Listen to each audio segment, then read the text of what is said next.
Alright, I know I haven't made a video in a little while, but I've had kind of a interesting week. Pretty good week actually. Been kind of busy with certain things and just doing this and that and whatnot. But you know, I'm gonna start making some more videos again. Hopefully, if I'm not doing other shit. But I don't know. Let's not ramble on. Basically, this is just gonna be the intro to this new series I'm wanting to do. And basically, it's well, you can probably tell from the title, but it's gonna be called Play Smarter at Halo 4. And you guys some of you might recognize that title. It's kind of just a carbon copy of Video Fletcher's Gears of War tips and tricks help series kind of thing. I thought it was a good name, so I decided to just use it for Halo 4. I mean, he doesn't make Halo 4 videos, so I'm not like completely stealing his idea. So hopefully he doesn't mind it.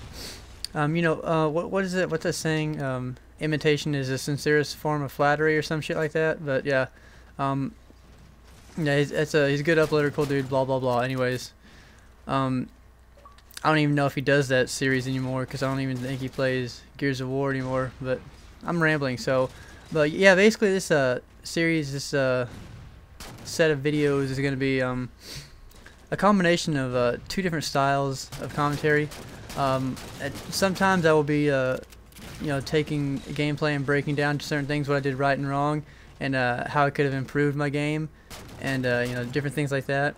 And other ones I'll be speaking about specific specific topics of points of view or whatever. Like I might discuss loadouts or certain weapons, and you know, this and that or whatever. So there's all kinds. There's just a ton of things I could discuss. And basically the whole point of this series is just to improve the mental aspect of the game, because with Halo, a lot more than you know, some other games, you know, just the decisions you make and you know, just the mental aspect of the game is just so it's so much more important in this game than it is in some other games. So yeah, that's kind of what I'm doing here, and I wanted a I want to do something that you don't see like a whole lot of other people doing. Like you see some people doing tips and tricks, but you know, it's not necessarily the same thing as when I'm wanting to do something just a little bit different. So that's what I'm doing here. But hell, I might talk about something while I'm in this video. This game actually, I did pretty damn good. I'm not gonna spoil the ending, but it comes down to the wire, even though it shouldn't have. But my teammates were not carrying their weight. Let's just put it that way. And I always get the saw whenever this shit comes up. I just love that weapon so much. But basically, since this is the first episode, the first thing I want to sort of talk about is gonna be one of those topical based commentaries. Is just, you know, the game's new. It's only been out a week or so. Well, actually, it's only been out a week. So like the main thing you got to do when a game first comes out is you just got to get comfortable with it and sort of learn the lay of the land, I guess. What you can do is go into custom games or campaign or Spartan Ops or something, and learn what control settings you like best, and you know, that sort of thing. Whatever you're most comfortable with. There really is no best setting. I mean, each one is beneficial for different styles of play. So like, if you and I can go into this a little bit more in a different commentary, but if you you know, you're constantly rushing, or you know, you can pick one over the other. If you play a lot of Call of Duty, I think there's a Call of Duty button layout that would be beneficial for you, so you wouldn't have to you know, learn, like you wouldn't have to flip-flop between games.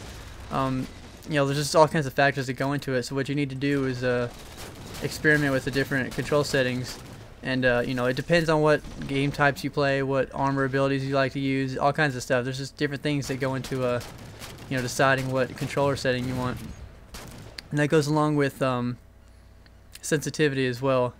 I play on a 4 sensitivity because that's just what's most comfortable to me, and that's basically how it goes. Some people like playing on higher sensitivities. I really personally don't. I have a friend who always, no matter what game he's playing, he always jacks his sensitivity up as high as it'll possibly go. And the cat's meowing. Fuck you, cat. Jesus Christ. Shut the fuck up. God damn it, that thing is so annoying.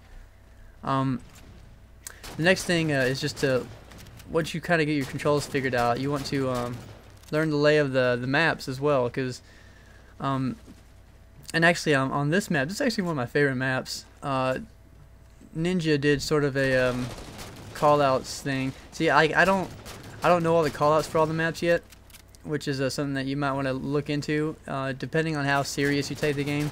I mean, if you really want to try hard and win, like a lot of the time, and play with a team and stuff, it's a lot easier if you guys have callouts memorized. I mean, it's just because, like, especially on this game, since they took away the red X from people's dead bodies, callouts are just so much more important, because you can't say, oh, he's over where I died on my X. You gotta, you know, if you want your teammates to know where he is, you gotta give a decent call out. So learning the maps, not just call outs, but I mean just the maps in general, is like learning what routes you can take. Another great idea is to learn different jumps, because I mean that's just, you'd be amazed at how you can move around a map. Like the developers of Halo are always good at implementing these weird ledges and angles and stuff that you can perform different jumps in. I don't know if all of them are always intentional, but you know, it's pretty cool how some people find some of the craziest jumps possible. Like you can really get a leg up on your opponent just from these random ass maneuvers you can pull. Jumps are great for you know, flanks and different things like that. What are these guys doing? Kind of just looking off. Oh yeah, this is the part of the game where I start panicking, because like they start pulling ahead and catching up to us, and it just goes berserk from here on out. But yeah, basically my first bit of advice, my first tip is to you know, just something simple. Just get used to the game. It's basically all you can do right off the bat. And you know, as the series goes on, I'll come up with new topics to talk about, and hopefully you guys will find this very informative and helpful, because that's what I'm here for. Anyways, I've got several videos lined up for this series, and like I said, not all of them will be talking about a specific topic of like a focus of discussion. Some of these videos will be what is it, like sort of like a gameplay breakdown, like I said before, you know, things I did right and wrong, and how it could have improved my game. So I love this part, and I love having, like, this is the only loadout that I have, and I have Eagle Eyes right here.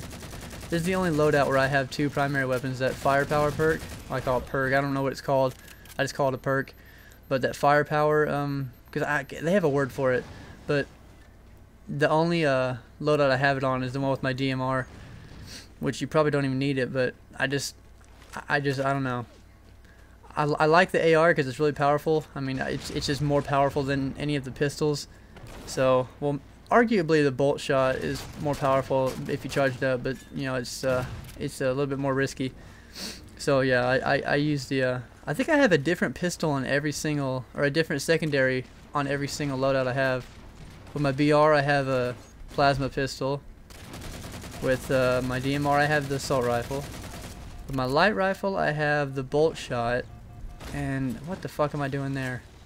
And with I don't know if I have a carbine layout. I might, but I probably have no, I probably have a plasma pistol or a bolt shot on that one. I don't use the Magnum. That's what I'm trying to say, I guess. It just seems like kind of a waste. I don't know. It's just like, oh, you have a DMR and a Magnum. It's, you know, like, what's the point? Anyways, that's it. That's the end of the game. We lost. We fucking lost. And it was not my fault. But anyways, yeah, hopefully you guys will like this. Blah, blah, blah. Have an excellent day.